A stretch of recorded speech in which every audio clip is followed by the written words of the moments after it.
Salam jumpa kembali bersama dengan saya penginjil Calvin Renata di dalam pelayanan Reform Legacy Academy. Bersyukur hari ini saya boleh kembali menjumpai saudara di dalam pelayanan ini. Kita masih di dalam seri Post Reformation Dogmatics, seri yang ke-12.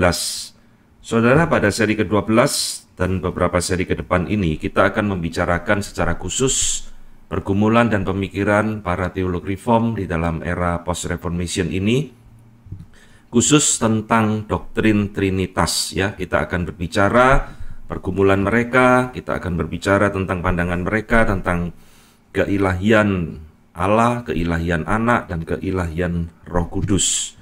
Nah, saudara yang dikasih Tuhan, membicarakan doktrin Trinitas ini rasanya tidak pernah selesai, ya, tidak pernah berakhir.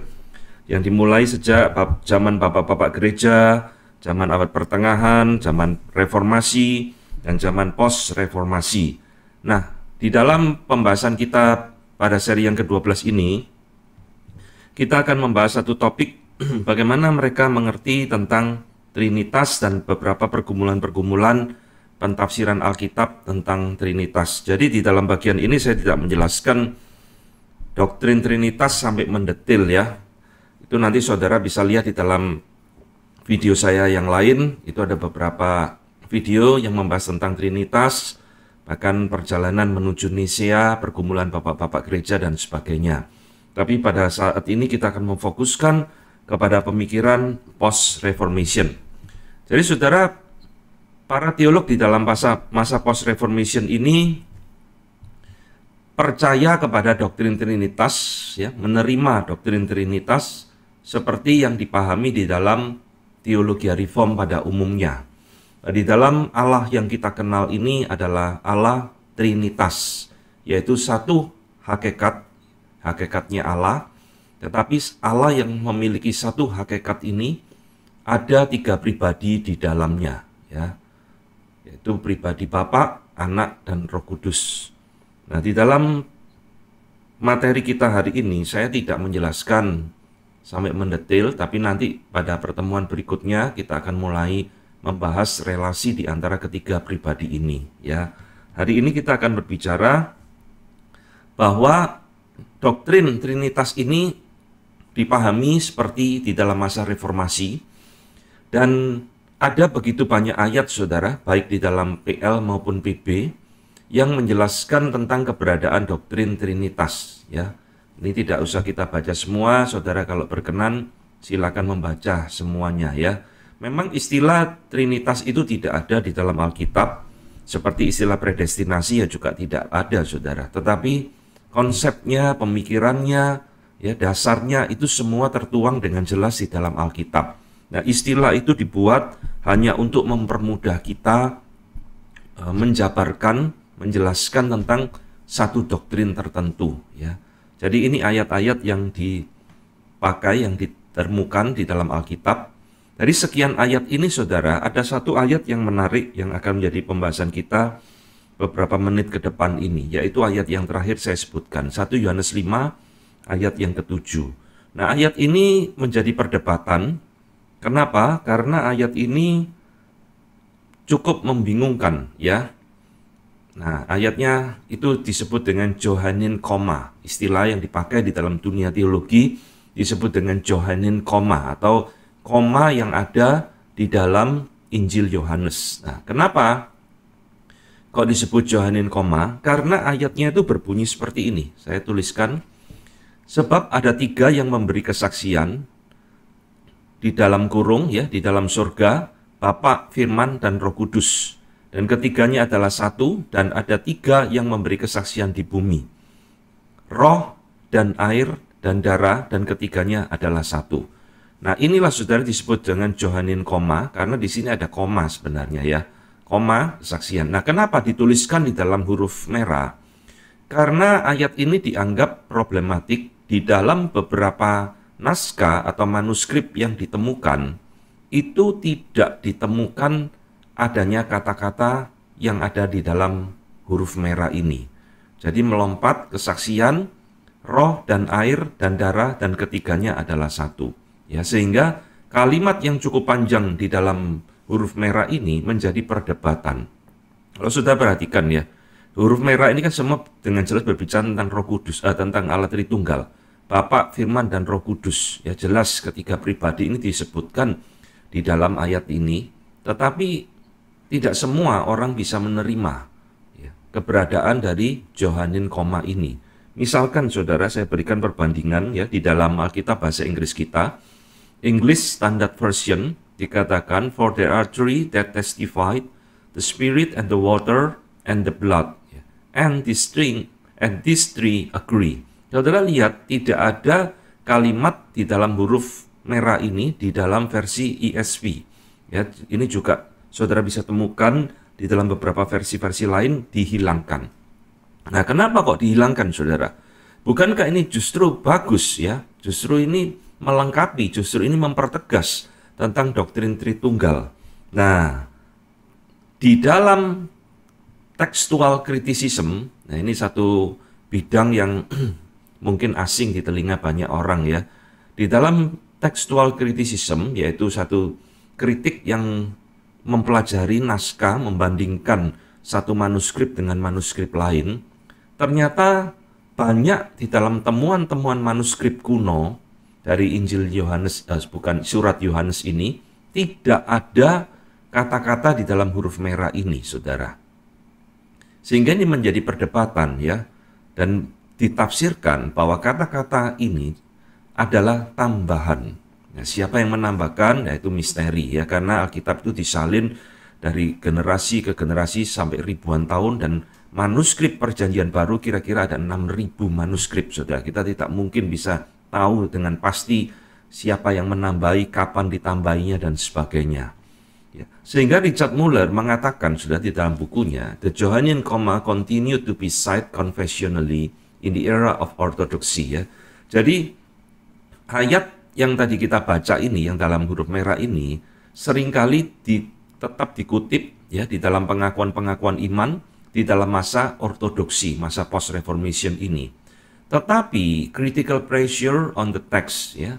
Jadi ada banyak kritikan, tekanan kritikan terhadap teks ini, terhadap bagian ini ya. Khususnya di akhir abad ke-17 dan di dalam masa akhir era ortodoksi atau late ortodoksi era. Saudara kalau belum tahu istilah-istilah ini, early ortodoksi, high ortodoksi, dan late ortodoksi, silakan melihat seri yang ketiga atau keempat ya, di situ saya sudah jelaskan.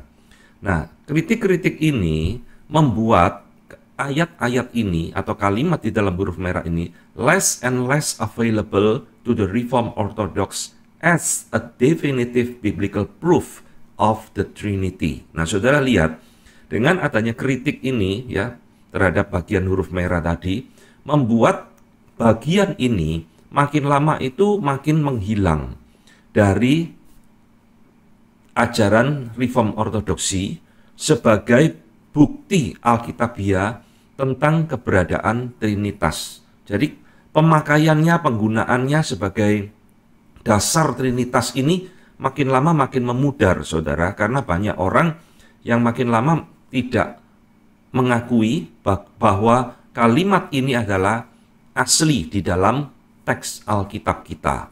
Itulah sebabnya Muller mengatakan bahwa koma itu tetap menjadi sesuatu fairly intense controversy, ya, menjadi kontroversi yang terus-menerus sepanjang abad ke-17. Artinya, saudara, di dalam masa post-reformation ini, itu juga terjadi perbedaan pandangan terhadap ayat yang membingungkan ini, Johannine koma. Saya kasih perbandingan ya saudara, pada masa reformasi sendiri, teks ini sudah ditolak oleh John Calvin. Nanti kalau sudah membaca tafsiran-tafsiran John Calvin tentang 1 Yohanes 5 ayat ke-7 ini, dia tidak menganggap ini adalah bukti daripada Allah Tritunggal. Dia mengatakan bahwa ayat ini juga adalah sebenarnya tambahan ya daripada penulis Alkitab, penyalinan Alkitab pada masa yang lampau. Tetapi Wolfgang Musculus ini orang yang boleh dikatakan sejaman dengan Calvin ya, satu generasi, menerima daripada Johannine koma ini. Nah, sekarang pada masa post-reformation sendiri itu juga sama, saudara. Jerome Sanchi, Johannes Kokeus ya, Benjamin Nidler, Ezekiel Hopkins, Leonardus Ritson, Benedict Wittiat, ini nama-nama yang sudah sering saya kutip ya, termasuk Thomas Boston, orang Puritan, menerima teks ini sebagai asli, ya, original teks di dalam autografa, naskah asli Alkitab. Tetapi orang-orang lain pada masa ini seperti Thomas Ridgely, Cornelis Venema, dan pasti ada yang lain menolaknya, saudara. Jadi tidak menganggap Johannine Comma ini sebagai bagian daripada autografa. Nah, ini adalah hal yang harus saudara ketahui ya, bahwa di dalam masa ini juga terjadi pergumulan di dalam mentafsirkan ayat-ayat tertentu. Jadi menurut saya pribadi sendiri, karena ini dengan jelas ditaruh di dalam koma ya, seperti juga di dalam doa Bapa Kami, bagian akhir itu juga ada koma, itu merupakan biasanya ditafsirkan sebagai tambahan ya. Jadi ada beberapa bagian-bagian di dalam perjanjian baru kita yang ditinjau dari textual criticism itu ditafsirkan tidak ada di dalam naskah aslinya. Yang paling panjang itu di dalam akhir kitab Markus ya, Markus 16 ayat 9 sampai 20 itu panjang sekali. Itu juga ditaruh di dalam tanda kurung ya dalam Alkitab bahasa Inggris yang ditafsirkan dan dimengerti itu tidak ada di dalam teks aslinya. Itu tambahan, saudara, seperti Johannine Comma ini. Ya, nah ini tentang sedikit problema tafsiran. Tetapi intinya tetap sama, saudara ya, bahwa para teolog reform dalam masa ini itu menerima dan mewarisi doktrin Tritunggal seperti pemikiran dari Agustinus, John Calvin, dan sebagainya. Bahwa Allah Tritunggal itu satu Allah, ya, satu hakikat yang menyatakan diri dan memiliki tiga pribadi di dalamnya. Jadi bukan di dalam pengertian modalisme ataupun hierarkisme dan sebagainya. Nah, saya tidak menjelaskan ya bidat-bidat itu.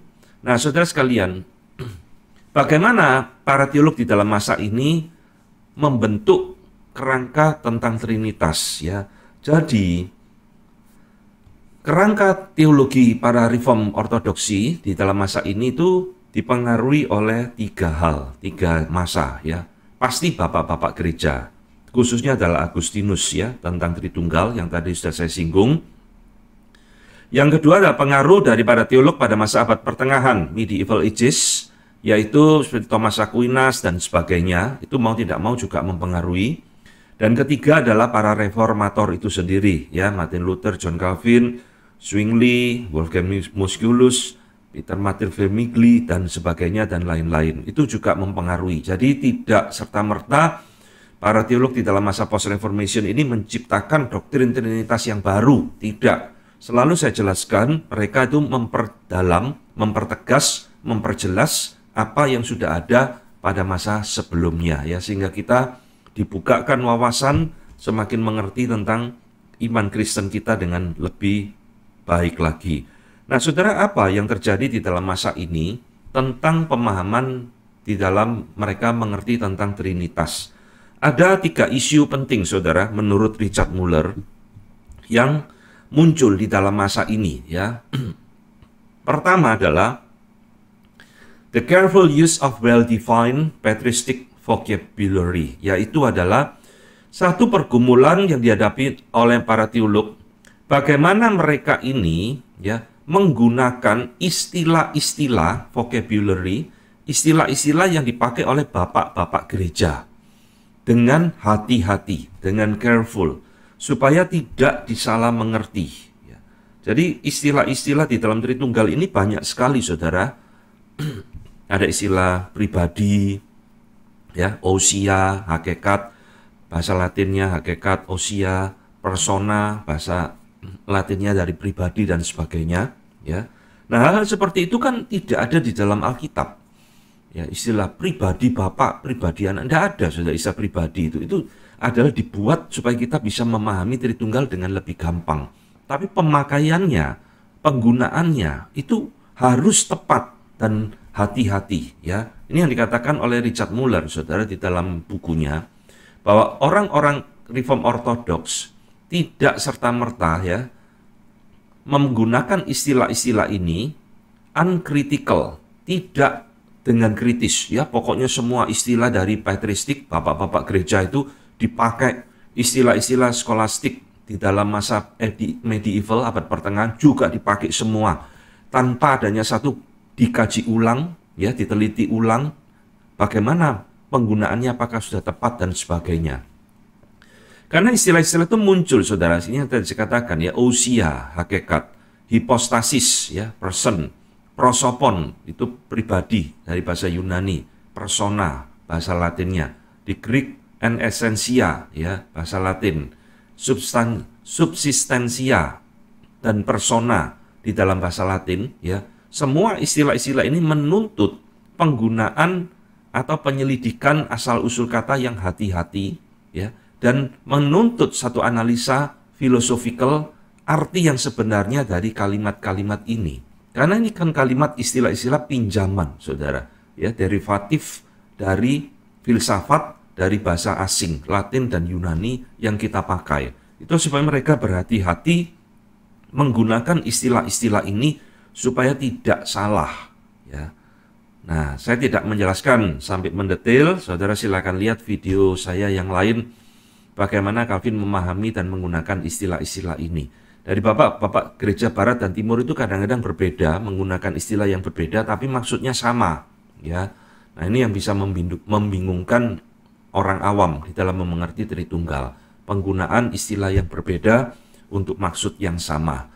Nah, pergumulan yang kedua, saudara sekalian, di dalam masa ini bukan sekedar masalah bagaimana kita menggunakan istilah ini dengan tepat, ya, untuk menjelaskan Tritunggal, tetapi Tritunggal itu selalu menimbulkan perdebatan dan pertempuran melawan bidat-bidat di dalam setiap zaman.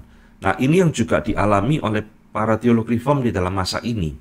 Jadi Muller mengatakan pada masa ini ada intense battle, ya, ada satu pertempuran, peperangan yang intens, yang terus-menerus tentang dasar-dasar pentafsiran secara eksegesis di dalam doktrin, baik PL maupun PB, ya, di dalam serangan yang bersifat alkitabiah terhadap doktrin Trinitas ini dari kelompok Socinian. Nah, kelompok Socinian ini terus kita dengar, ya, ini adalah berasal dari nama seorang Faustus Socinus, orang yang hidup di dalam masa reformasi, yang sudah menolak Tritunggal, ya, musuh dari John Calvin juga, tetapi kemudian ajarannya disebut dengan Socinian. Ini adalah cikal bakal dari Unitarian pada masa kekristenan modern sekarang, ya, dan pada kelompok anti-trinitarian yang lainnya. Jadi pada masa ini, saudara, meskipun Nisea itu sudah mengeluarkan doktrin Tritunggal dengan benar, ya, yang kita pegang hingga hari ini, satu hakikat tiga pribadi, menolak Sabellianisme, menolak Arianisme dan sebagainya, tetapi spirit bidat daripada Trinitarian ini tidak pernah hilang, tidak pernah mati, bahkan hingga hari ini, saudara, ya, Saksi Yehova, Unitarian, Oneness Pentakostalisme dan sebagainya, itu semua adalah pemahaman-pemahaman doktrin Trinitas yang menyimpang dari apa yang kita percayai, termasuk di dalam masa post-reformation ini, ya, ada banyak tokoh-tokoh di dalamnya. Sebentar kita akan lihat, saudara. Nah, ini, ya, di dalam masa reformasi itu sudah banyak bidat-bidat yang terkenal, misalnya Michael Servetus, ya, Giovanni Blandarta, Valentine Gentiles, Lalius dan Faustus Socinus, ini paman dan keponaan, ya, pendiri ajaran Socinian. Matteo Garibaldi, ya, Gianpaolo Alciati dan lain-lain dan sebagainya. Jadi ini adalah orang-orang yang menentang doktrin Trinitas di dalam masa reformasi, ya, ajarannya itu terus berkembang, meskipun orangnya sudah mati, ajarannya terus berkembang di dalam masa post-reformation. Misal, saudara, yang terkenal itu Michael Servetus, ya.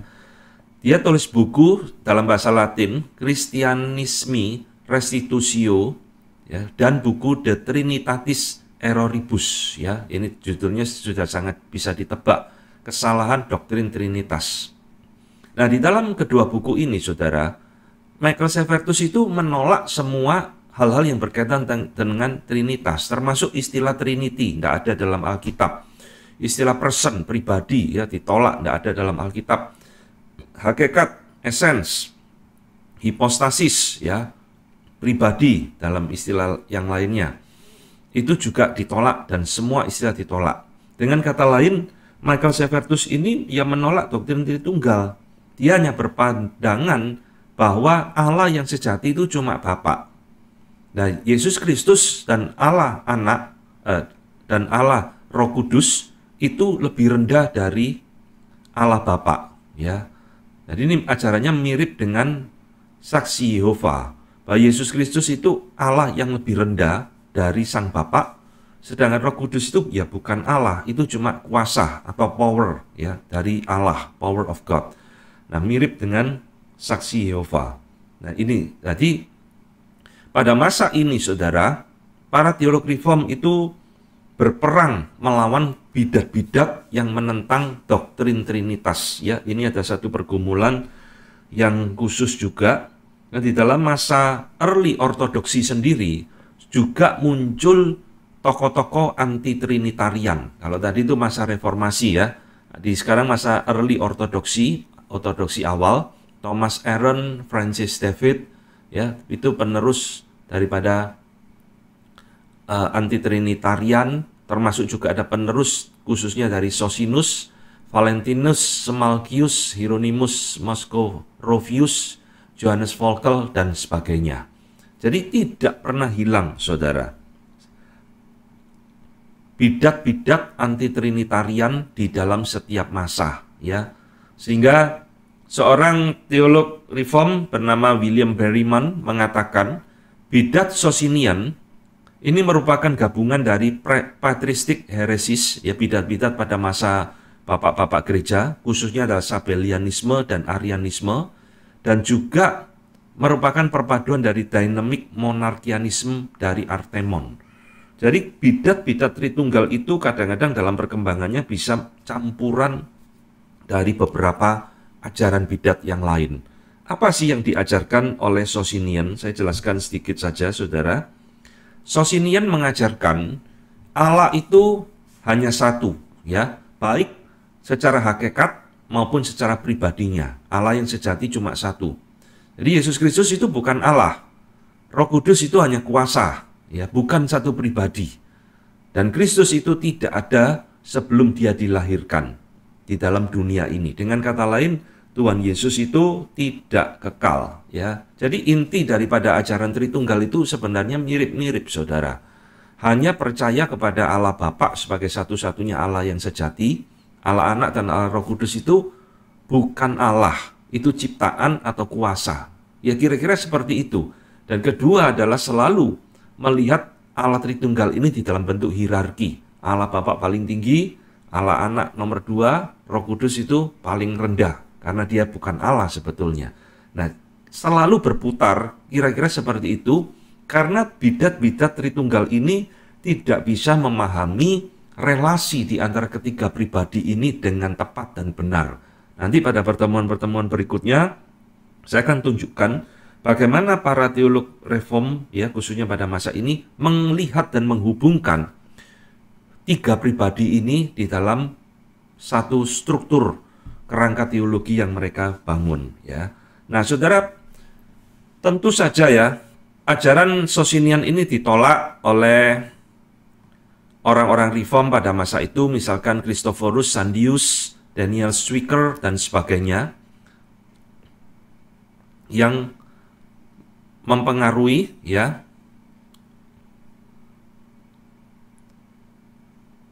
nah ini.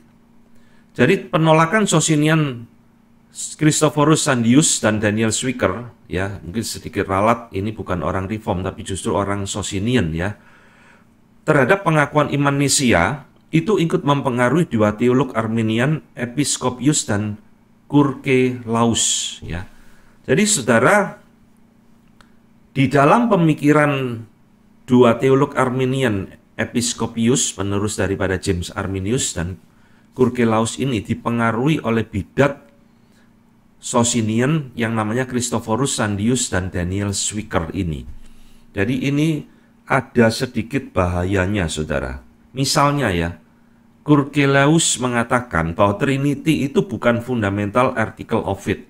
Jadi doktrin Trinitas itu bukan doktrin yang penting, doktrin fundamental dari iman Kristen kita, ya. Tidak ada doktrin ini pun tidak apa-apa, kira-kira seperti itu. Termasuk Episkopius juga mengatakan istilah homoousios satu hakikat, ya, dan perikoresis tidak alkitabiah, yaitu istilah perikoresis ini adalah satu istilah yang dipakai untuk bahwa di dalam tiga pribadi itu mereka saling menunjang, saling mengasihi satu dengan yang lain. Perikoresis itu tidak alkitabiah, ya. Jadi istilah-istilah cetusan-cetusan seperti ini itu adalah pengaruh-pengaruh dari bidat-bidat anti-trinitarian. Jadi saudara, kalau orang Arminian, ya hati-hati ya saudara, karena jejak teologi yang dianut oleh para teolog-teolog Arminian itu sering berhubungan dengan bidat-bidat Trinitas dan sebagainya, ya. Nanti kapan-kapan rencana saya akan membuat tentang Theology of James Arminius, ya, untuk menjelaskan apa sih kesalahan pemikiran teologi Arminian, ya. Nah, di dalam masa ini saudara, para orang-orang teolog anti-trinitarian itu memperdebatkan beberapa ayat yang dipakai untuk menjelaskan atau mendiskreditkan keilahian Tuhan Yesus, ya. Misalkan ayat ini 1 Korintus 15 ayat 28. Tetapi kalau segala sesuatu telah ditaklukkan di bawah Kristus, maka ia sendiri sebagai anak akan mentaklukkan dirinya di bawah Dia yang telah mentaklukkan segala sesuatu di bawahnya, supaya Allah menjadi semua di dalam semua, ya. Ayat ini seolah-olah bisa ditafsirkan sang anak, yaitu Yesus, mentaklukkan dirinya di bawah Bapa, ya. Nah, saudara, bagaimana menjelaskan ini? Tentu banyak penjelasan yang diberikan, tapi saya mengutipkan dari seorang reform ortodoksi yang bernama Matthew Paul mengatakan, pentaklukan sang anak kepada Bapa itu tidak membuktikan bahwa dia tidak sederajat atau tidak sehakikat dengan Bapa, ya, tidak menunjukkan dia memiliki kuasa yang tidak sejajar dengan derajat dengan Bapa, with his father. Tetapi pentaklukan ini hanya menunjukkan dia should deliver up his mediatory kingdom to his father. Dia menyerahkan, ya, kerajaannya sebagai sebagai pengantara kerajaan yang diberikan kepada Bapa, sekarang dia kembalikan kepada Bapaknya. Jadi ini salah satu penjelasan, ya. Saudara bisa temukan penjelasan-penjelasan lain dari tafsiran-tafsiran yang baik, bahwa ayat ini tidak menunjukkan Yesus itu lebih rendah dari sang Bapa, tetapi di dalam tugasnya sebagai mediator di dalam masa inkarnasinya, dia merendahkan diri, mentaklukkan diri kepada Bapa. Ayat yang lain, saudara, ya, yang sering juga dipakai di dalam kelompok anti-trinitarian, kamu telah mendengar bahwa aku telah berkata kepadamu, aku pergi, tetapi aku datang kembali kepadamu.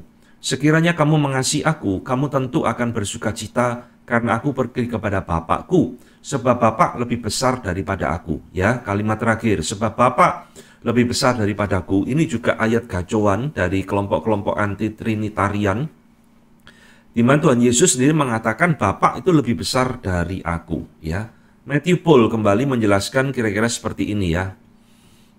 Saudara boleh lihat di dalam tafsiran yang lain, karena ini konteksnya berbicara tentang post-reformation, ya, saya kutipkan dari teolog-teolog pada masa post-reformation, ya. Jadi Matthew Paul mengatakan Bapa lebih besar dari Tuhan Yesus itu bisa diartikan di dalam dua pengertian. Pertama, entahkah itu sebagai the order amongst the divine person, ya, urut-urutan di antara pribadi Allah Tritunggal, atau yang kedua sebagai mediator yang diutus dari sang Bapa di dalam bentuk dia sebagai seorang hamba, ya. Jadi jelas Matthew Paul lebih memberikan kepada kita alternatif, Bapa lebih besar daripadaku, artinya urut-urutannya, karena biasanya disebut terlebih dahulu adalah sang Bapa, ya, Bapa, Anak, dan Roh Kudus. Nanti pada minggu depan saya akan menjelaskan tentang keutamaan sang Bapa, the primacy of the Father. Kenapa dia disebut selalu yang pertama, ya, itu ada maksudnya. Secara urut-urutan, tapi bukan secara hakikat, ya. Atau yang kedua bisa dimengerti sebagai mediator. Karena Kristus sedang berinkarnasi di dalam bentuk seorang hamba, di dalam kemanusiaannya dia mengatakan, Bapa lebih besar dari aku, ya, karena dia diutus oleh Sang Bapa. Jadi ini pergumulan kedua, saudara. Di dalam masa itu mereka berperang melawan kelompok-kelompok anti-trinitarian, ya. Nah, pergumulan yang ketiga di dalam masa ini adalah the struggle to find a suitable sets of philosophical categories, ya. Jadi pergumulan untuk menemukan istilah-istilah yang tepat secara filosofikal untuk menjelaskan, untuk memahami dan untuk menjelaskan doktrin Trinitas ini, ya. Nah, ini juga penting, ini mirip dengan pergumulan yang pertama, bagaimana istilah-istilah ini dipakai untuk istilah-istilah filsafat, ya, dipakai untuk menjelaskan doktrin Trinitas ini. Kenapa, saudara?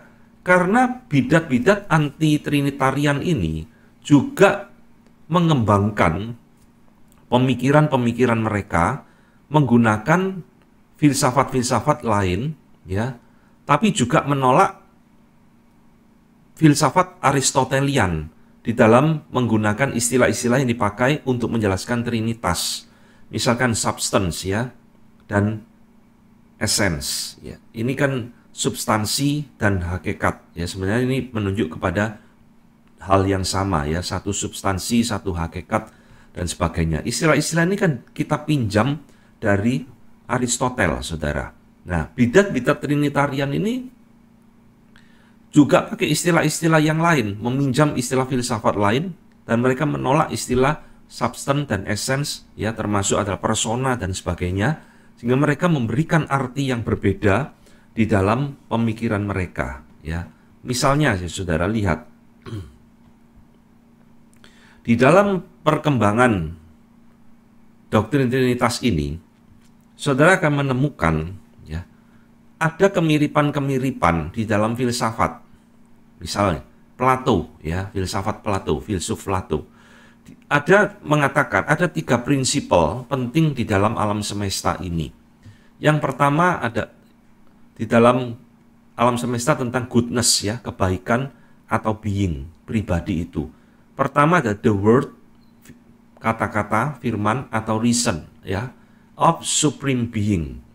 Kedua ada the spirit, roh, dan ketiga ada the soul of the word, ya. Plato menyebut ketiganya ini sebagai three hypostasis. Nah, saudara lihat, ya, ini ada kemiripan-kemiripan dengan Trinitas. Ternyata Plato itu juga ada memikirkan tentang 3 prinsip, tapi Plato tidak menganggap ini sebagai Allah atau satu pribadi. Pertama adalah sang firman, ya, atau akal budi, reason. Kedua adalah roh, ketiga adalah jiwa dari dunia ini. Nah, ini contohnya, ya. Nah, teori Plato tentang 3 prinsipal yang mirip dengan Trinitas ini sering dipakai oleh orang-orang yang menentang Allah Tritunggal. Misalnya, saudara, Cambridge Platonis, ya. Nah, ini adalah 3 orang penting, ya, Ralph Caldwell, Henry Moore, dan satu lagi lainnya, dipakai oleh Cambridge Platonis. Ini orang-orang dari Cambridge, Inggris, yang penganut pemikiran Plato. Jadi mereka memakai 3 istilah ini, ya, 3 pendekatan Plato ini untuk menjelaskan doktrin Trinitas. Kita tidak usah membahas sampai mendetil, saudara. Namun singkatnya hasilnya error, ya. Hasilnya yang muncul adalah triteisme. Jadi mereka memahami kekristenan itu menyembah 3 Allah. Karena mereka tidak mau tunduk kepada Alkitab, mereka menolak istilah-istilah yang biasa dipakai oleh bapak-bapak gereja, ya. Mereka mau menciptakan istilah yang baru, pendekatan yang baru. Salah satunya dengan pendekatan Plato ini, ya, hasilnya error, malah triteisme, kekristenan dianggap menyembah 3 Allah. Ya, ini salah satu contoh. Bisa juga, saudara, John Turner mengatakan, mengkritisi Cambridge Platonis ini, bahwa mereka ini sebagai Arian, Socinian atau deis. Ya, ini tiga bidat yang anti trinitarian, Arianisme, Socinianisme, deisme. Kenapa? Ya karena ajarannya mirip-mirip dengan ini semua, saudara. Ya. Nah, ini salah satu contoh pergumulan bagaimana para teolog di dalam masa post-reformation ini menggunakan istilah-istilah baik dari filsafat, baik dari Latin, ya, Yunani, istilah-istilah bahasa asing untuk menjelaskan doktrin Tritunggal ini dengan seakurat mungkin tanpa salah. Ini pergumulan yang juga tidak gampang. Kita ini, saudara, sekarang hanya menikmati saja, ya. Kalau saudara belajar tentang Tritunggal, satu hakikat, tiga pribadi, menjelaskan dengan gampang. Tapi saudara harus sadar, semua istilah-istilah itu tidak ada di dalam Alkitab. Ya, itu pergumulan bapak-bapak gereja, para reformator dan sebagainya. Sehingga kita sekarang memakai apa yang mereka rumuskan untuk menjelaskan Tritunggal. Ya. Nah, ini tiga pergumulan yang ada di dalam masa Reform Ortodoksi. Kita lanjutkan, saudara, sekarang tentang kepentingan doktrin Trinitas ini apa sebenarnya, ya. Kenapa teologi Reform sangat menekankan Trinitas, termasuk para teolog di dalam masa post-Reformation ini? Ada satu kesalahan, saudara, di dalam pemikiran beberapa teolog-teolog besar, ya, ketika memikirkan atau mempelajari tentang post-Reformation ini. Salah satunya adalah Karl Barth. Karl Barth ini teolog besar, tapi juga keliru mengerti di dalam sejarah pemikiran post-Reformation, termasuk Thomas Torrance, ya. Kedua orang ini salah memikirkan ketika mereka mengatakan bahwa para reformator tidak menekankan doktrin Trinitas, ya. Dan para teolog Reform Ortodoksi mengabaikan doktrin Trinitas, ya. Ini kesalahan besar, saudara. Kalau kita membaca Institutio of Christian Religion, itu juga sudah saya buatkan videonya, silakan saudara lihat. Calvin sangat menekankan pengajaran tentang Trinitas, ya, termasuk hari ini kita belajar para teolog dalam masa post-Reformation juga sangat menekankan doktrin ini. Ini fundamental faith yang tidak bisa diabaikan, saudara. Nah, justru yang benar adalah orang-orang yang mengabaikan doktrin Trinitas ini adalah kelompok bidat Socinian dan Arminian yang tadi kita bahas secara singkat, ya. Tadi kita melihat Gurgelaus mengatakan bahwa Trinitas itu bukan fundamental artikel, bukan doktrin yang penting, ya. Ada ya boleh, enggak ada ya enggak apa-apa. Ini yang justru mereka-mereka ini yang meremehkan doktrin Trinitas. Sebaliknya, kelompok reform sejak masa reformasi sampai post-reformation ini sangat konsisten menempatkan doktrin ini di antara doktrin-doktrin lain sebagai fundamental doktrin dan necessary article, satu doktrin keharusan yang tidak boleh dibuang, saudara. Ini penting bagi keselamatan kita, ya. Kalau tidak ada doktrin Tritunggal, kekristenan akan runtuh. Kalau tidak ada doktrin Tritunggal, tidak ada keselamatan, saudara. Ya, ini sama pentingnya dengan doktrin-doktrin dua natur Kristus maupun doktrin keselamatan dan sebagainya. Ini fundamental doktrin yang tidak bisa diabaikan. Saya kasihkan satu kutipan dari John Owen, ya, orang Puritan, mengatakan, take away, ya, ambillah, buanglah doktrin Trinitas ini, maka tidak ada lagi tujuan daripada anugerah yang diberikan oleh Sang Bapa di dalam anak. Ya tidak ada Tritunggal, tidak ada Bapak mengutus anak, saudara. Tidak ada keselamatan, maka tidak ada perjanjian, ya, untuk menjalankan tujuan keselamatan itu. Maka semua fondasi dari buah cinta, ya, fruits of love, kasih Allah, goodness Allah, kebaikan Allah, is lost to the soul, hilang bagi jiwa kita, tidak ada bagi kita. Tidak ada keselamatan, tidak ada perjanjian antara Allah dengan manusia, tidak ada Bapak mengutus anak, tidak ada Bapak dan anak mengutus Roh Kudus, semuanya menjadi absurd, hilang, kekristenan tidak ada nilainya apa-apa. Jadi doktrin Trinitas ini adalah satu doktrin yang penting sekali. Sekali lagi ya saudara, saya selalu mengatakan bahwa sekarang gereja sudah tidak pernah mengajarkan Trinitas. Gereja tidak pernah berkhotbah Trinitas. Itulah sebabnya banyak jemaat Tuhan tidak mengerti Trinitas dan begitu gampang digoncang oleh orang-orang dari negeri seberang itu, sehingga mereka berpindah keyakinan karena diserang doktrin Trinitas. Ya, saudara, inilah dosanya banyak hamba Tuhan ya, tidak mau lagi berkhotbah, tidak mau lagi mengajarkan doktrin-doktrin penting di dalam iman Kristen, termasuk salah satunya adalah tentang Tritunggal. Ya, harus bertobat hamba Tuhan seperti ini. Jadi saudara lihat, ini sisi yang lain. Reform ortodoksi juga percaya Trinitas ini doktrin yang penuh misteri. Jadi kita tidak mungkin bisa menyelami doktrin Trinitas ini sampai utuh, saudara. Tidak mungkin. Selalu ada misteri di balik ini, karena ini beyond our thinking, ya, melampaui skala pemikiran kita, beyond our rationality, tidak mampu otak kita memikirkan. Jadi Wilhelmus Brekel, seorang teolog reform, juga mengatakan, ketika kita memikirkan tentang Trinitas, kita menemukan the profoundest mystery of the Holy Triunity, ya, satu misteri yang paling dalam dari Allah Tritunggal yang tidak mungkin bisa kita mengerti secara tuntas. Jadi mempelajari doktrin Trinitas, ya, memahami doktrin Trinitas bukan berarti kita itu memahami segala sesuatu tentang Allah Trinitas dengan tuntas.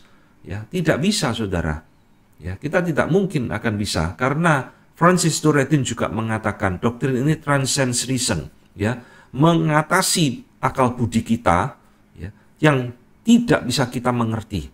So, doktrin ini hanya bisa didemonstrasikan, ditunjukkan dari firman Allah saja, revealed word of God, ya, dari firman Allah di dalam Alkitab, yaitu yang kita terima. John Owen kembali mengatakan, doktrin ini above and beyond the reach of reason, ya, di atas dan melampaui apa yang bisa dijangkau oleh akal budi kita.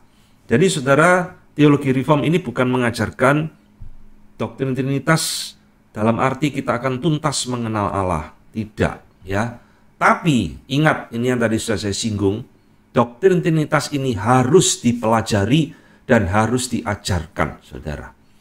Ini tidak boleh diabaikan. Edward Leith mengatakan, ini adalah satu misteri, ya, dari misteri yang ajaib, misteri yang indah, yang harus dikagumi, adore, admire, ya, dikagumi, daripada kita ingin menyelami, ingin mengetahui sampai mendalam, mendetil, ya. Tak bisa, saudara. Tetapi setiap orang itu berkewajiban untuk mengetahui doktrin ini dengan pemahaman pengetahuan, ya. Meskipun tidak mungkin secara komprehensif, tetapi secara apprehensive knowledge, ya, sebatas yang Alkitab nyatakan, ya, itu yang kita terima, yang kita pegang, ya. Meskipun kita tidak bisa memahami secara komprehensif, secara semua misteri tentang Tritunggal, itu tidak bisa, saudara. Jadi ini doktrin yang penting sekali. Maka manfaatnya apa? Sekarang saya akan berikan secara praktika, ya, menurut para teolog di dalam masa ini. Manfaat praktika kita mempelajari dan mengenal doktrin Trinitas yang benar, ya. Pertama, saudara, kita akan mengerti Allah yang kita sembah, mengenal Allah yang kita sembah, dan kita memiliki persekutuan yang benar dengan ketiga pribadi tersebut. Jadi mengenal Allah itu bukan ngawur-ngawuran, saudara, ya. Wah, pokoknya saya mengenal Allah Tritunggal. Siapa Allah Tritunggal itu? Ya, pokoknya Allah Tritunggal. Saudara, di dalam masa ini, ya, banyak gereja salah mengerti tentang Allah Tritunggal, ya. Yesus dianggap Bapa. Yesus ada lagu judulnya, saya lupa, ya, tapi refnya itu Yesus engkaulah Bapakku. Ngawur, saudara, ya. Termasuk lagu-lagu kontemporer lainnya banyak sekali. Setiap saya diundang pelayanan ke gereja yang menyanyikan lagu kontemporer, di situ banyak lagu-lagu yang keliru doktrin trinitasnya, ya. Tapi hamba Tuhannya itu tidak sense, meskipun itu dari gereja Injili, ya, tidak sense itu lagu keliru, ya tetap diperbolehkan nyanyi. Liturginya terlebih-lebih tidak sadar, pokoknya nyanyi, saudara. Ya. Termasuk lagu yang kita kenal itu adalah misalkan Ku Mau Cinta Yesus Selamanya, ya. Kalau saudara perhatikan itu keliru itu lagu itu. Ya, Ku Mau Cinta Yesus Selamanya dan seterusnya. Lalu refnya saudara perhatikan apa yang di situ. Ya Bapak, Bapak dan seterusnya kan. Itu lagu yang keliru memahami Trinitas. Yesus adalah Bapa. Ya. Kenapa bisa muncul seperti itu? Karena tidak ngerti Trinitas. Nah, ini manfaatnya, ya. John Owen mengatakan, orang-orang kudus memiliki persekutuan yang berbeda dengan Bapa, Anak, dan Roh Kudus. Ya. Jadi kita ini, saudara, orang percaya, umat pilihan Tuhan, itu memiliki persekutuan dengan Bapa yang berbeda dengan persekutuan dengan Sang Anak, dengan persekutuan dengan Holy Spirit, Roh Kudus, tetapi kita ini bersekutu bersama dengan satu Allah. Ini keunikan iman kita. Sehingga saudara tidak bisa berdoa, mengucap syukur kepada Sang Bapa. Ya Bapak, saya bersyukur kepadamu atas kematianmu di atas kayu salib. Loh, yang mati di atas kayu salib bukan Sang Bapa, Sang Anak kok. Ya, kita keliru kalau kita berdoa seperti itu. Kan persekutuan kita dengan Sang Bapa itu bukan hal itu. Ya, saya bersyukur kepadamu Sang Bapa untuk penebusanmu mati di atas kayu salib. Keliru lagi. Ya.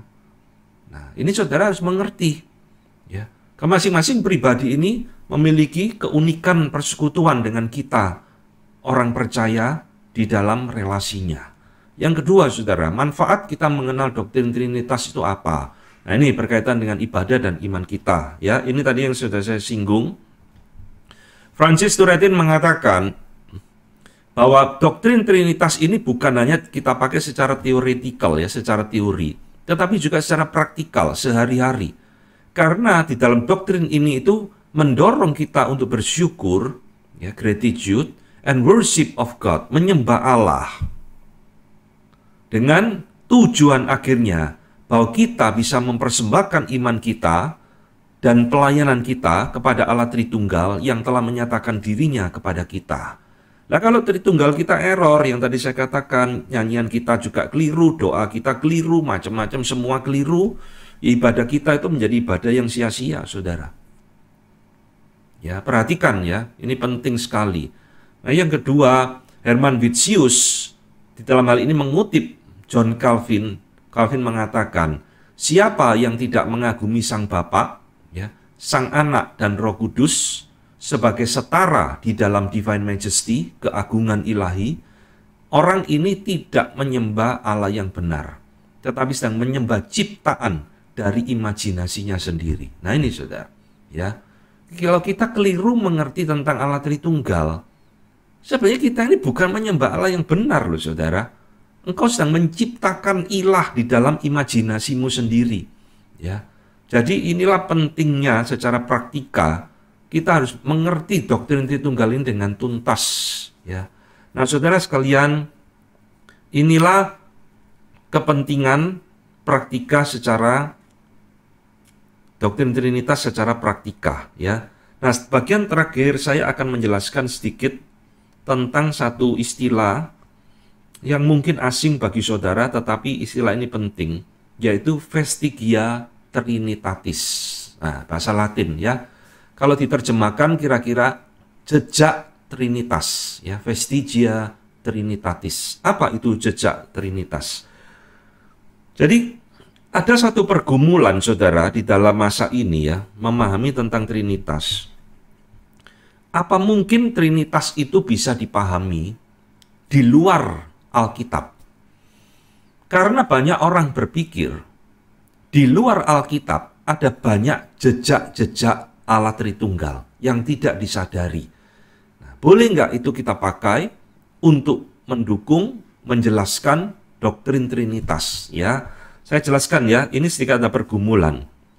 Saudara, Vestigia Trinitatis adalah satu teori yang berpendapat ya, bahwa dalam konsep Trinitas ada di dalam alam atau wahyu umum.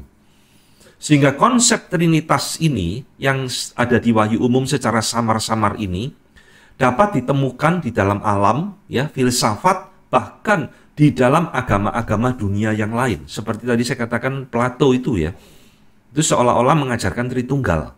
Nah, sekarang kita lebih lihat ya. Nah, ini tadi ya, Platonic Triadik, Nous, Logos, dan Pneuma yang tadi saya sebutkan.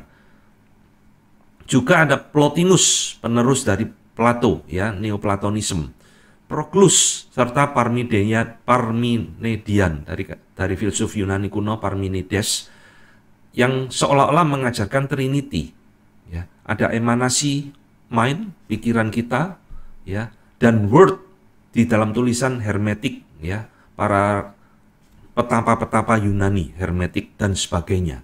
Ini vestigia Trinitatis. Seolah-olah konsep tentang Trinitas itu ada di luar kekristenan, ada di alam semesta ini, ada di dalam filsafat-filsafat Yunani dan sebagainya ya. Nah, di dalam perdebatan tentang vestigia Trinitatis ini ada pandangan yang berbeda-beda, saudara, di dalam teologi reform, baik pada reformator maupun pada masa post-reformation. Saya akan jelaskan sedikit saja ya. Misalkan, saudara, Moses Amirod dan Edward Leith menerima vestigia Trinitatis. Jadi, dua orang ini menerima bahwa alam semesta ini juga mengajarkan Trinitas, ya, Trinitas. Edward Leith misalkan mengatakan, itu adalah the same thing, hal yang sama yang dipikirkan oleh pikiran kita dan yang dinyatakan di dalam firman, and the word signified ya, yang dikatakan oleh suara tersebut, voice utter ya. Maka sang Bapa itu seperti pikiran yang memikirkan. Sang anak atau sang firman itu dipahami sebagai yang dilahirkan ya, dan Roh Kudus itu sebagai suara atau kata-kata yang diucapkan kepada pendengarnya. Tapi ini semua menunjuk kepada Allah yang sama ya. Jadi Edward Leith ini menganalogikan Allah Tritunggal itu seperti orang berbicara. Sebelum orang berbicara kan ada pikiran dulu. Nah, ini the main thing, itu sang Bapa ya. Kemudian sang anak ini yang ngomong, yang mengeluarkan suara. Nah, Roh Kudus itulah suara tersebut yang didengar oleh pendengar. Nah, ini vestigia Trinitatis, analogi di dalam wahyu umum, analogi di dalam alam filsafat untuk menjelaskan Allah Tritunggal ya. Contoh lain misalkan Henry Ainsworth ya, mengatakan di dalam image of God, gambar dan rupa Allah, Kejadian 1 ayat 26, itu juga menunjukkan gambaran Tritunggal. Karena kita diciptakan menurut knowledge of God, diberikan knowledge of God, diberikan righteousness of God, kebenarannya Allah, dan diberikan holiness of God, ya, kudusannya Allah. Ada 3, saudara. Jadi ini mewakili seolah-olah gambaran dari Allah Tritunggal. Knowledge, righteousness, and holiness. Ada vestigia Trinitatis di dalam gambar dan rupa Allah yang diberikan kepada kita, ya. Nah, saudara, konsep Plato tadi tentang triadik ya, segitiga tadi itu juga diterima oleh Thomas Manton, Thomas Ridgely, John Edwards. Bahkan menurut Thomas Ridgely, Plato itu mendapatkan insight ya, ide tentang triadik tadi 3 itu di dalam relasinya dengan orang Yahudi dalam perjalanannya ke Mesir. Ya, ini tafsirannya Thomas Ridgely yang belum tentu benar ya. Jadi Plato itu dipengaruhi oleh Yudaisme, sehingga Plato itu memiliki konsep tentang 3 tadi ya, nous, logos, and the soul. Seolah-olah ada 3 unsur, 3 prinsip di dalam alam semesta ini ya. Nah, saudara, meski demikian, menurut Thomas Ridgely, kemiripan ini hanya bersifat ilustratif ya, contoh. Tetapi dia tetap percaya semua kebenaran itu harus diuji oleh firman Tuhan. Ya. Edward Leith kembali mengatakan,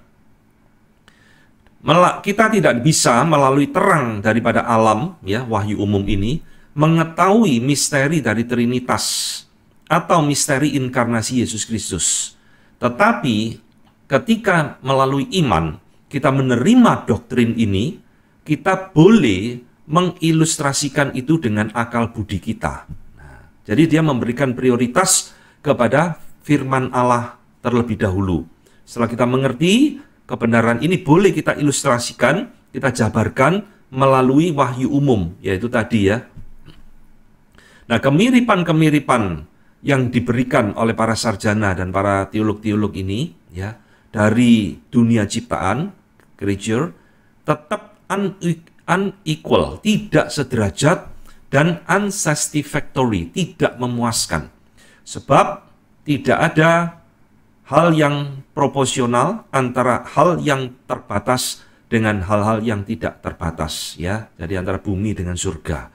Jadi meskipun Edward Leith itu mengakui ada vestigia trinitatis di dalam alam semesta ini, kemiripan-kemiripan dengan Tritunggal, tetapi tidak memuaskan, ya.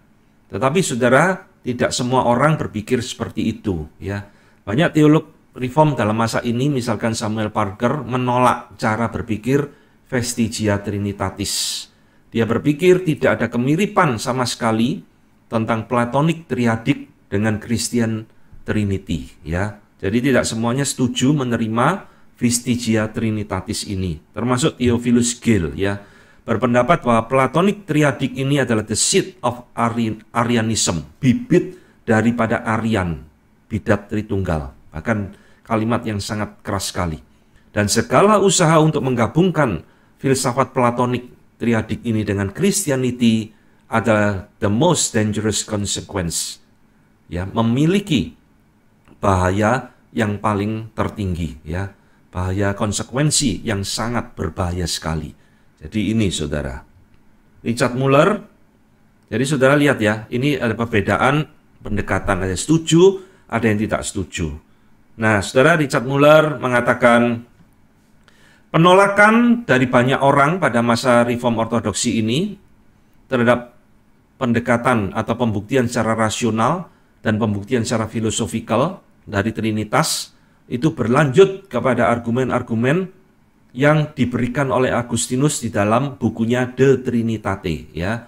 Jadi Agustinus pernah tulis satu buku terkenal tentang Tritunggal, De Trinitate, ya. Nah,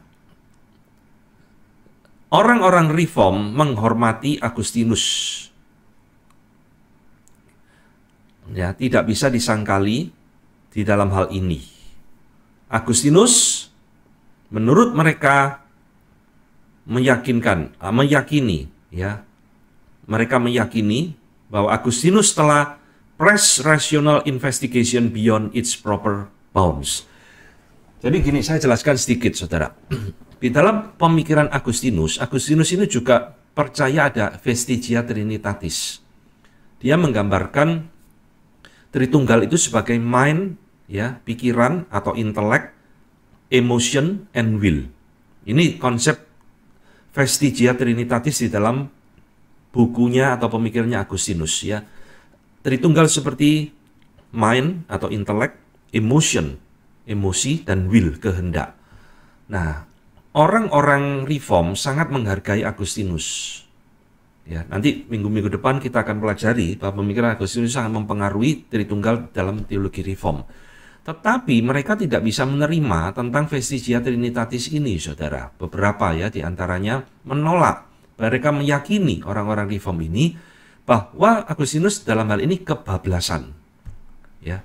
Press rational investigation beyond its proper bounds, ya, melampaui batasan yang seharusnya. Ya, jadi ini ya ditolak oleh beberapa teolog Reform bahwa Tritunggal itu tidak bisa dianalogikan dengan intelek, mind, atau emotion dan will, ya. Jadi terakhir saudara, kesimpulannya apa setelah kita mempelajari singkat tentang vestigia trinitatis ini? Saya pribadi saudara berpendapat, ya, sebaiknya ini dihindari. Kenapa? Karena ini bisa membingungkan dan mengaburkan pengertian Trinitas, ya. Jadi saudara tidak usah menjelaskan Trinitas itu macam-macam. Oh, Trinitas itu jelaskan seperti Bapak, istri, dan anak. Lah ini kan Trinitas, ada Bapak, ada istri, ada anak. Ketiganya ini kan berbeda tapi satu keluarga. Ya, saudara kalau menjelaskan Trinitas seperti itu, saudara gampang diruntuhkan argumen saudara, ya. Jadi itulah sebabnya di dalam pergumulan saya lebih menghindari vestigia Trinitatis.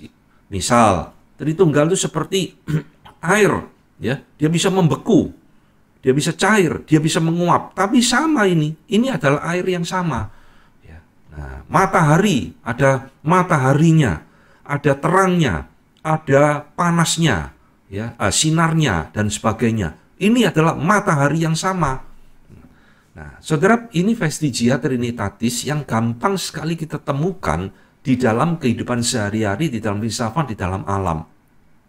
Saya tidak menganjurkan saudara memakai ini untuk berapologetika, menjelaskan tentang Trinitas. Ya. Bisa membuat makin kabur, makin tidak jelas. Orang makin bingung. Lebih baik kembalilah kepada firman Tuhan. Jelaskan secara esensial tentang Trinitas itu apa. Ngerti enggak ngerti, itu urusan anugerah Tuhan kepada dia. Ya, kalau Tuhan beranugerah, dia akan ngerti, saudara. Mungkin tidak hari itu, beberapa waktu kemudian. Tapi kalau saudara pakai penjelasan apapun, ya, yang bisa membingungkan orang tersebut, justru akan mengaburkan pengertian Trinitas. Nah, ini ya, tentang vestigia Trinitatis. Saudara, materi kita hari ini sampai di sini dulu. Saya harap apa yang kita pelajari hari ini boleh jadi berkat bagi saudara. Kita akan lanjutkan di dalam pertemuan-pertemuan berikutnya membahas tentang Tritunggal dengan lebih dalam lagi. Tuhan memberkati.